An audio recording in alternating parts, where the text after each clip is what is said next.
Shutter speed. It's not as simple as you might think. Right. I mean, at first you learn how to freeze motion, but there's much more to it than that. You can use it artistically. You can use it to enhance your photo. It can be a key part of storytelling. Showing or freezing motion can make or break a picture.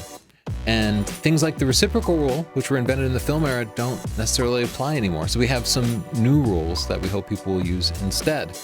We're going to be talking about how and when to apply shutter speed, but not which buttons to push on your camera. Yeah, if you're looking for how to actually dial it in on your camera, then you can go to sdp.io/tutorials and search your model of camera. We have some overviews specifically for you or a model of camera similar to yours, and you can learn how to actually dial it in and use the buttons. Let's talk about all the reasons you might want to use a slow shutter speed. Right, because sometimes you do. Right, and specifically you'll use it to show action, and we have examples here. So we review your photos every week on our live show, and a common thing that I see is people are so focused on freezing motion that they forget sometimes you need motion to show that there's movement. It makes a picture more interesting. So this is an example of that. In Cuba, we were showing pictures of the cars, and we wanted to show some panning to show some movement and make the background less distracting. Whenever I see a car picture, I tell people to get those wheels spinning. Otherwise, it looks like the car is just parked. If this were shot at 1/1000th of a second, you would just see a still car and you'd have no idea that it's moving. 1/30th of a second, the background's blurred, the wheels are spinning a little bit. We'll talk about which exact shutter speed you should use and how you'll figure that out in just a second. Some things are really fast, like a hummingbird. Those wings move so fast that even at 1/500th of a second, the wings aren't frozen. Which is okay. It's good, because right? It's showing some motion here. It's not just a little bird suspended in air frozen, which could be okay too, stylistically. But here it shows some movement. I think it makes it more interesting. And the whole bird is moving, but the wings are moving more than the head of the bird. So the head seems sharp while the wings seem blurry. Music. This is one of those, like a concert is filled with action. Right. They don't just freeze there like and mannequins. Energy. Yeah, they're not just standing there. Hopefully, that'd be a bad concert if they just kind of stood there. But here you can see that the musician, Sean, his face is frozen and sharp, but his hand is strumming, and that just adds a little bit of interest and movement and life to the picture. And that's the art of the shutter speed, is finding that one where his face is sharp, but his hand is moving just enough. And it's not always going to be the same. Slow jazz concert, you're going to have to go with like 1/4 of a second because they don't move as fast. It could be crazy. You don't know. Here's an example. At 1/160th, I pretty much froze the sticks of this drummer, but he was crazy and he was fun. He was moving all around, and I wanted to show that. That doesn't convey at all in that shot. So I went to 1/25th, and I got those sticks moving, and you can see his face is a little bit, has a little bit of motion blur. You can keep shooting until you get that perfect photo where their face is frozen and the sticks are moving, or you can leave it if you just want to show overall motion. That's the trade-off, right? You want to show motion, but sometimes you'll end up with just a blurry picture for some other reasons. Yeah. As you go slower and slower, the percentage of shots that turn out sharp begins to drop. Right. So you offset that by taking more and more pictures. Yeah. You do that, and you figure out what that perfect shutter speed is by just experimenting. You take some pictures, and we'll give you some starting points, and then you review them. And if there's not enough motion, guess what? You cut that shutter speed in half. You go slower and slower. If there's too much motion and you're not getting any pictures that are mostly sharp, then you might have to go up and increase your shutter speed and go even faster. Put your camera in shutter priority, auto ISO, and let the camera take care of everything except the shutter speed. I tend to start at a higher shutter speed and work down. Yeah, at that higher shutter speed, you'll guarantee you get something. This is why, because I don't want the moment to be lost and then the whole picture is blurry if it's more fleeting. So I'll start at a higher shutter speed and know that I'm at least capturing something, and then kind of get more artistic with it if I want to show some movement. But you have to decide on location. You have to take a moment and chimp with your pictures, because you don't know if the drummer, if he's moving his hand really fast or a little bit slow. It's going to depend on your focal length, how close you are, what the angle of view is. Yeah. There's so much to it. Another good reason to think about your shutter speed and choose it manually rather than letting the camera choose it is because you want to smooth the movement of things like water and clouds and provide an ethereal look. Here's a waterfall at a fairly slow shutter speed, 1/10 of a second, but you can see that it still captures that action. some of the force of the water is still there, for better or worse. Whether that's what you want or not is an artistic choice. Go slower at 1.5 seconds, and you can see now the water looks much featherier. Softer. Go even slower. Chelsea, this is your shot at a full 8 seconds. And this isn't what we saw with our eyes at all. We saw lots of little water droplets pouring off the back of the whale tail.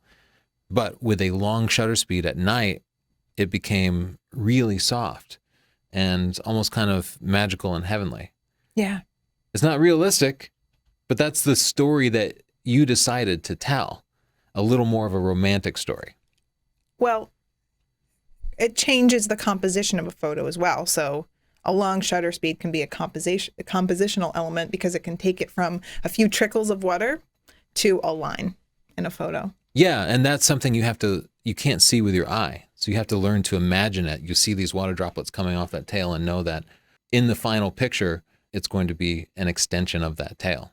Going all the way to 30 seconds, a really long shutter speed, everything becomes super, super foggy almost, because the mist flying off the water now has its own presence in the image. In this wide angle shot, the clouds themselves have moved during that course of 30 seconds. So instead of being a puffy cloud, it becomes a smooth line, almost like a fog in the sky, drastically changing the image from what we actually saw, but creating a vision that might be a little more artistic.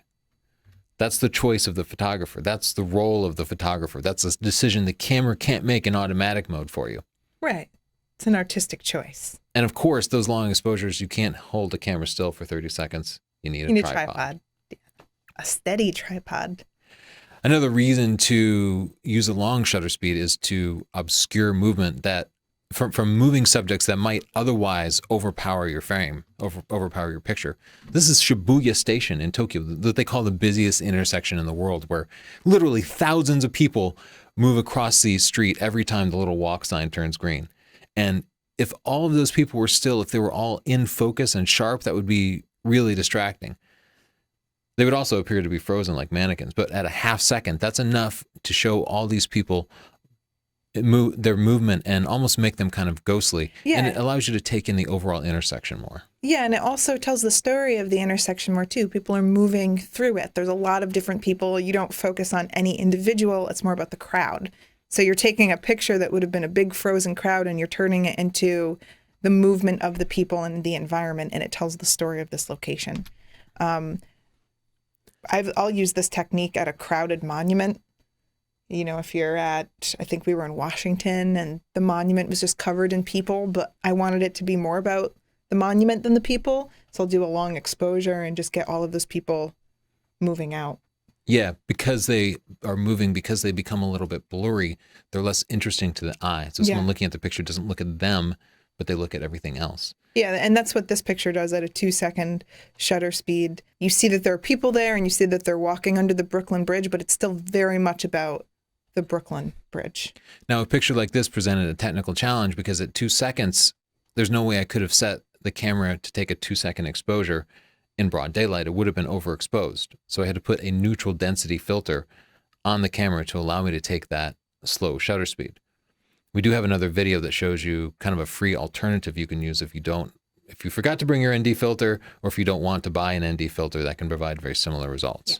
A long shutter speed can also be used for light painting. It's pretty popular, pretty trendy. Yeah, with light painting, you take some sort of light source and move it through the frame while the shutter is open. And we cover this in chapter 10 of Stunning Digital Photography. And this was done with a pixel stick, which is just one long row of pixels.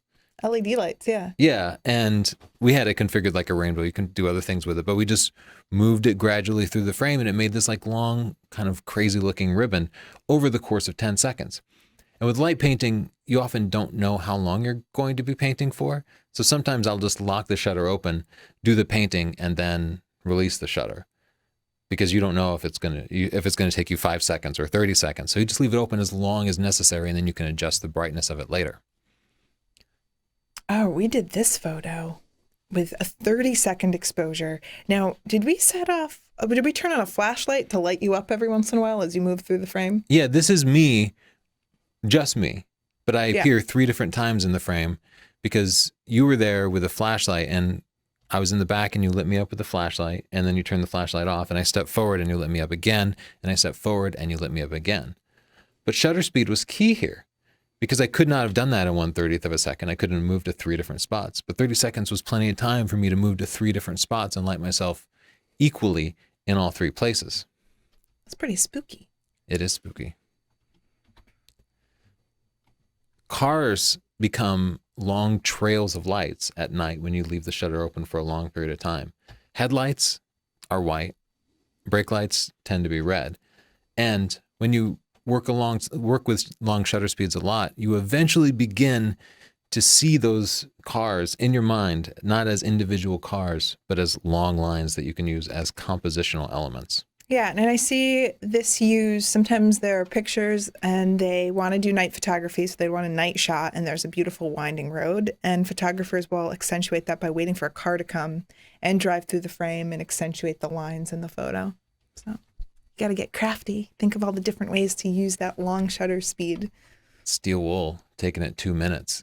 Light up steel wool, put it in a whisk, and just spin it in circles. We cover this in chapter 10, as well as some safety guidelines there, because you have to be careful with it. But you can see you can create really cool effects with long shutter speeds, things that your eye could never see. The picture's interesting because you don't see this, because it's impossible to take in something like this. Your camera can see it, but your eye cannot. Same with this example. I did it with a simple $2 plastic stick. flashlight. Yeah. Oh, it was, yeah. And just moved it around. We have a whole video that shows you how to do that. And it took me about 2 minutes to get it done. Makes it look like fire. Let's talk about motion blur, because along with choosing your shutter speed deliberately to create an effect, you can pick up these kind of negative side effects. And motion blur is the negative side effect of using a long shutter speed. With motion blur, the subject is actually moving. And this is a picture taken at 30 seconds. And you can see the lighthouse there is nice and sharp, but the moon itself was moving enough that it became weird looking, all elongated. Yeah, it moves pretty quickly on the horizon, especially you see it. Yeah, I was getting motion blur with the moon at like 1/4 of a second, 1/16th of a second, especially with a telephoto lens. It moves really very fast. It's not something people think about. You had to do some image stacking to get a clear shot that you wanted. Yeah. Which we have another video on. If you go search our videos, you can see we have a video on image stacking. 1/30th of a second was not enough to freeze the motion of this deer. You can see it's motion blur and not camera shake because the background itself is nice and sharp, but the deer's chewing something. Yeah. So its mouth is moving, but that ruined the picture. It wasn't desirable motion. Yeah, that's a good thing to take note of, because we get a lot of messages. Why? Is there something wrong with my camera? Is there something wrong with my lens? Nothing's in focus. And sometimes it's your shutter speed, and sometimes it's motion blur. So seeing these little differences, the background sharp, the foreground is moving, it's going to help you troubleshoot. Yeah, this picture looks out of focus, but it is in focus. It's just a combination of the subject having motion blur and the background having background blur.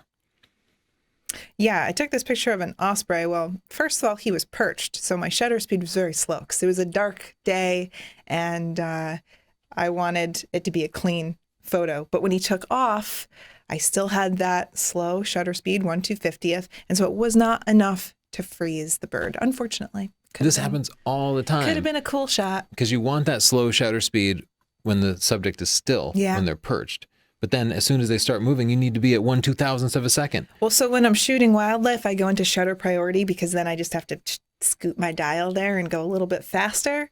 So I wasn't quite fast enough in this one, but sometimes you don't have time to actually pick 1/2000th of a second. I just literally just like roll my finger, and just something higher. Yeah. Because it can happen in an instant. And it's not just wildlife, with me. but sports too. If you're taking a picture of a batter at first base, you probably want to get a little of the motion of the bat in there.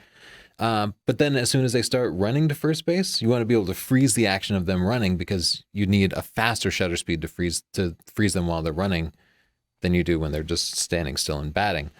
So shutter priority is perfect for that. It sounds intimidating, but there's some muscle memory involved. So you'll get to know your camera and you'll get to know the appropriate shutter speed. You got this. Another negative side effect of using slow shutter speed is camera shake. That always happens to me. I'm shaky like a cold chihuahua. You're a very stable. Only from years and years of practice. No, your body doesn't move like mine, like even sitting here. Yeah. Also, my heart doesn't beat. You are a robot. This is the same deer as before at 1/30th of a second, same shutter speed. But in this one, it's showing camera shake. Because maybe there were just shaky hands. I But like it. the difference is the background is moving and the subject itself is moving. This is that motion blur picture. You can see the difference. And that's important to know. When you look at your own pictures and you're figuring out what went I wrong, don't know why it makes me laugh. if it's camera shake, you might be able to solve the problem with image stabilization or a tripod or a monopod or better hand holding techniques. Motion blur, the only way to fix that is to stop the subject from moving, You and could the deer's use not a going to stop. stuffed deer instead. Yes, Get creative if you can't understand shutter speed. but you can solve them both by using a higher shutter speed. Yeah. Of course. But yeah, camera shake can be solved with a tripod. Generally, the heavier tripod, the better. Yeah, especially with night photography, if a wind kicks up, you don't want to have your tripod blowing around. There are caveats to that. If you're, say, on a pier, like a floating dock, Yeah. that's going to move, even though it seems solid. Oh, or even just a wood deck.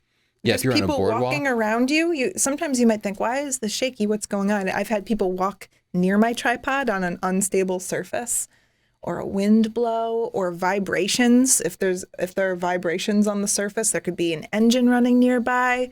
You start to pick up on all the movements in the world when you're trying to take a long shot like that. Yeah, I can't take macro photography on the second floor of our house because I just discovered with using like close-up shots and high megapixel, 50 megapixel sensor, the shakiness of somebody walking in another room is enough to move it just a little bit. So I need to be like on the ground floor of the basement. That's crazy. It makes that big of a difference. And yet I see people using a tripod on the deck of a boat sometimes. That's not going to help.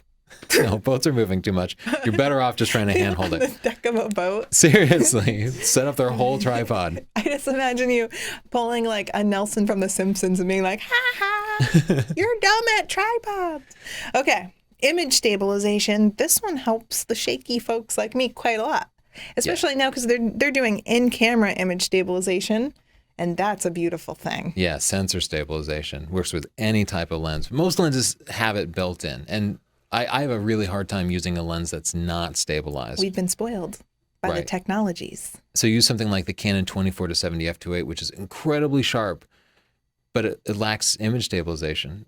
And when you get it right or you're using a tripod, it'll be so sharp, but then you miss so many shots because even if you're at 1/60th of a second or 1/125th of a second, you'll still see a little bit of camera shake in like every shot, it seems like. Yeah. Image stabilization can just be so helpful and so I important. know, and I know that it's going to tick off the purists that we love image stabilization, but sorry. And of course, you can always just use a higher shutter speed. Right. But that in itself comes with negative side effects. There's a cost. Right. The consequence is high noise, the graininess that you see in your image. And if you try to use a really fast shutter speed all the time, noise will wreck your picture. Aside from not being artistic, you're going to get a lot of noise. Yeah. Look at this. Sometimes I'll forget and I'll leave the camera at a high shutter speed and then I'll go and I'll shoot a slow moving subject like this chickadee. And I could have shot this at 1/125th probably, but I accidentally shot it at 1/8000th and look at the noise. The camera had to shoot at ISO You 12,800. You really overestimated that chickadee. Yeah, he was not moving nearly that fast. If you use a high shutter speed, the camera will have to use a higher ISO, and that introduces a lot of ugly noise into your picture. So you're always trying to use the lowest shutter speed you can so that you can get your camera at that base ISO, which is usually ISO 100 or ISO 200. Depends on the camera, to get nice, clean images. So how do you know, Chelsea, what shutter speed you should use? Well, we're talking about some new technology like image stabilization. So this isn't going to be exactly accurate, but the reciprocal rule is helpful. And that's 1 over your focal length. So if you're using a 500 millimeter lens, you'll want your shutter speed to at least be 1/500th of a second. Here are some examples at 100 millimeter lens, 1/100th. 50 millimeter lens, 1/50th. 25 millimeter lens, Chelsea, what could it possibly be? 1/25th. And I will say also it depends on the individual and image stabilization, because you can shoot at 100 millimeters with probably like 1/80th. I don't know. You're pretty good. And I would need that 1/100th of a second or faster. I wanted to address the reciprocal rule because everybody knows about it, but really there have been so many advancements in recent years that the reciprocal rule seems out the window. Like I can't take sharp 100 millimeter shots at 1/100th with our 5 DSR because it's too high of a megapixel. Yeah. Because of the high megapixels, I know I need to use a faster shutter speed. Other things that will change the reciprocal rule are the crop factor of your camera. You need to factor that into the reciprocal rule. If you're going to be making a large print, any little bits of camera shake are going to be that much more apparent in a big print. So you would need to factor in your final use of it. And if you have a really sharp lens, that will, a unsharp lens the blurriness would hide little bits of motion blur and camera shake, whereas a sharp lens will really draw your eye to that flaw. So the reciprocal rule it's kind of impossible to follow in the modern digital era. It's approximate. Right. It's a good starting point. It's a good starting point. But you can still wreck your shots with the reciprocal rule, or you can break it sometimes by 5-6 stops. You break it like I've never seen. Here's how I do it. I use the rule of doubles. I start out with the reciprocal rule, 1 over the focal length, and I take 1 picture. And then I double that. I go from 1/100th of a second to 1/50th of a second. And then I take 2 shots. And then I double that. I go to 1/25th of a second and I take 4 pictures. And then I'll double it again. 1/12th, 8 pictures. Hey, you're scientific. On and on until I get bored. And then when I import my pictures, I go back to Lightroom and I start with the slowest pictures because I know those will have the lowest ISO and they'll be the cleanest. And I find the first picture that's sharp. So I don't have to sort through all the pictures. I just start at the end and I pick the sharpest one. And sometimes I have to go all the way back to the one that I actually took at the reciprocal rule.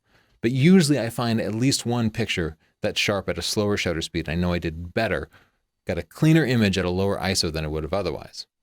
So just as an example, at 50 millimeters, you might take 1 picture at 1/50th, 2 at 1/25th, and then 4 at 1/12th. And then just keep going until you run out of patience. I just worked the other way. Yeah, but there are diminishing returns. As you get slower, use slower and slower shutter speeds, some pictures are going to turn out, but most of them won't. But you just need to get 1. I also want to give another tip for reducing camera shake, and that's don't jab your finger on the shutter because just pushing the shutter will cause your camera to twist. And that twisting is something that image stabilization, in the lens at least, can't fix. It can't counteract a twisting motion. So roll your finger on the shutter and roll it off. I'm going to demonstrate. But also take at least 3 pictures and use continuous shutter. So you just roll it on, click, click, click, and then roll it off. And that second picture, that middle picture, will be sharper than the first or the last picture because you will shake or twist the camera just a little bit when you press and release it. So those middle pictures are bound to be sharper. To demonstrate that, this picture was taken at 700 millimeters and then cropped to more like 1500 millimeters. 1/20th of a second, handheld. You amaze me. I took a lot of pictures. I took more than 100 pictures to get this. This is the teeny little hummingbird. Like it would easily fit in the palm of your hand. Yeah. But you can do that. And if you look at the picture, you'll see it's nice and clean. Now there is a little bit of motion blur in its wings here. And you'll find that when you're shooting birds, the branches of trees move. That's what actually limits me. I could have gone to 1/10, except trees move very slowly. I've noticed that you have to consider if it's a windy day, even if your bird is perched, it might be moving just because of the wind and the branch moving. Freezing action. Yeah, these are reasons you might want to use a high shutter speed. There's that moon again that you took at 1/30th of a second. Right. At 1/125th, you can see it's nice and sharp, but it meant that I had to shoot at a high ISO 3200. And that introduced more noise in the picture. So the picture's not as clean, but at least that moon isn't blurry like it was at 30 seconds. Yeah. 1/1500th of a second was enough to freeze the motion of all those seagulls. If I'd gone slower, it might have been okay, but they would have been blurry. It would have shown that motion. Maybe it would have even been better, but that's the choice I made at the time. You would have missed the moment potentially. Yeah, I couldn't make them do it over and over again. They were only there for a split second, and that's the choice I made. Here's a sports picture at even faster shutter speed, 1/1600th of a second. And shooting this volleyball match, I did the experimentation thing. I started out at slower shutter speeds, but I wasn't getting any shots that were fast. I was finally happy with the motion at 1/1600th of a second. This osprey pulling a fish out of the water, you can see 1/2000th of a second is enough to mostly freeze the bird. You can see the wingtips still blurred a little bit, but the water droplets are frozen. The fish mostly is frozen. So only the fastest moving parts of the bird show any motion. And at 1/4000th of a second, even with a flash, it wasn't quite enough to freeze all the water droplets here. There's still a little bit of motion, but for the most part, it does convey as freezing the action. So again, you just have to experiment. Take some pictures, review them, decide if you're happy with the amount of motion shown, and adjust your shutter speed. But give yourself the opportunity to review your pictures. Yeah, and learn your gear and learn yourself. Learn if you are more stable than the reciprocal rule, or what you need to do to get the shot that you want. Yeah, and the image stabilization of your camera and or lens, it can vary a lot. Some lenses are only good for a couple of stops. Some are good for 4 stops, sometimes more. Another potentially negative side effect of using fast shutter speeds is flash sync problems. So every camera has a sync speed, and usually it's 1/200th or 1/250th of a second. Yeah. And if you put a flash that was designed to work with your camera, it'll talk back and forth, and they'll probably stop you from choosing a faster shutter speed. But if you're using like studio lights that might not be able to talk natively to your camera, you'll see flash sync problems like this, where the flash, you can see the flash didn't fire evenly. So at 1/8000th of a second, the camera was, the shutter actually becomes a narrow opening, a little slit that moves from basically the top of the frame or the bottom of the frame to the top of the frame. Yeah. And when the flash fired, that slit was moving like right past your chin here, which is why everything below it is black. But then the flash fired really bright and then just kind of gradually faded out, which is why the top of the frame here gets darker and darker. It's just a flash sync problem. And the only way to solve that is to use a slower shutter speed or get strobes that support high speed sync. Some general guidelines for what shutter speed you should start with.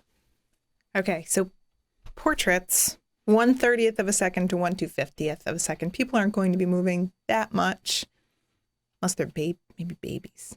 Yeah, You get a but fast baby. at 1/30th of a second, you'll get some pictures where people are, their face is a little bit blurry because they're twisting their head a little bit. 1/250th will stop most people who are posing, but will force you to use a higher ISO, adding more noise. Still animals. If you're Tony Northrup, maybe 1/20th of a second or 1/250th of a second. Maybe get a perched animal or something frozen, a fox or a deer. Yeah, but again, offset it by taking lots of pictures.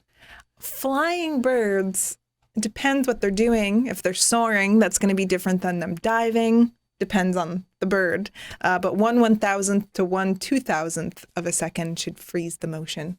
Yeah, if it's a vulture and they're just soaring, 1/1000th seems to work well. But like you try to get a songbird that's flying, Yeah. it's hard just to get it in the frame. But then you might even need to be at 1/4000th or higher. Kid sports, 1/125th to 1/250th of a second. You want to show a little bit of motion. You don't want people going to kick a ball and then they're just frozen. It's good to see a little movement. Yeah, like you want their foot moving as they kick the ball, but you don't want their whole body to be blurry. Yeah. But as people get older, even in like high school and middle school, they start to move faster. And you have to kind of compensate for that with your shutter speed. So I tend to start at a higher shutter speed. Just a funny way to put it. The humans tend to get faster. I've noticed this about humans. Oh, good job, Tony Bot. One of the few reasons people shoot multiple minute exposures is for star trails, which actually show the motion of the stars as the Earth rotates.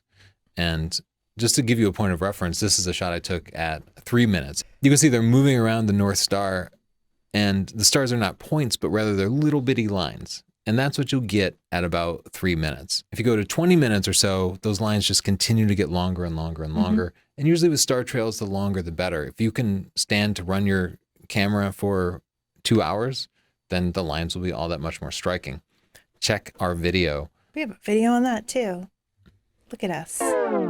Of course, if you want to just figure out how to use your specific camera, visit sdp.io/tutorial. We have free tutorials, an hour long, for just about every major popular camera. I hope this video was helpful. Of course, refer to chapters 4, 8, and 10 for different specific examples of how to set your shutter speed.